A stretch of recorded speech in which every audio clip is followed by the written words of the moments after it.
সামনের গাড়ি অ্যাক্সিডেন্ট করে, পেছনের গাড়ি অপেক্ষা করে না, পাশ কাইটা কাইটা চলে যায়।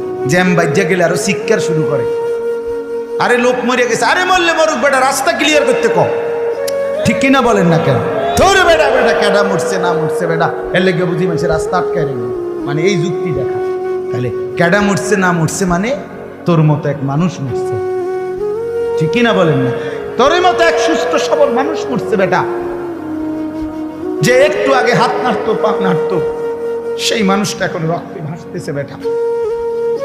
পাত্তাও নাই, কিসের সময় কার হাতে সময়? সবাই মেশিনের মতো যন্ত্রের মতো দৌড়াইতেছে। রাস্তায় দেখেন না সিএনজি অটো কি করে সবাই, কারো হাতে সময় নেই। ঠিক কিনা বলেন?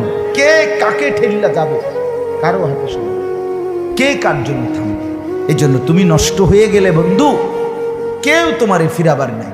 তোমার জন্য ভাববে কেউ, ডাকবে কেউ, কাঁদবে কেউ নাই। আরে আপন মা বাপের তো খবর নাই এখন।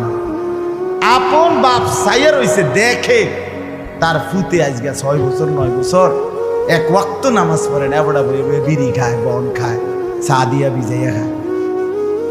এবার মাইছ না সাইটার নামাজ পড়লে পড়ছে, না পড়লে রাতের ব্যাপার।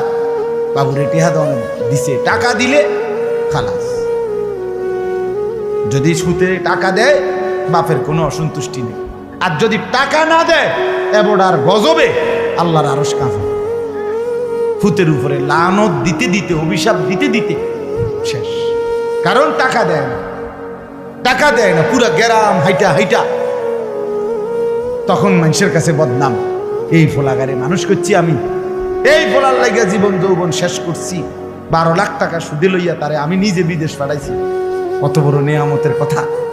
বেশরম মানুষ সুদে টাকা লইয়া আবার মানুষের দ্বারে কও, এত বড় হারাম কইরে আবার কইতেছ, হ্যাঁ 12 লাখ টাকা দিয়ে ফোলা বিদেশ পাঠাইছি আমি, কিস্তি লইছি আমি, সুদে লইছি আমি, আর অন ফোলা গাও একটা টাকা দেয় না। তার মানে সম্পর্কটা হয়ে গেছে এখন টাকা পয়সার ভিত্তি। আখেরাত কোথায়? আখেরাত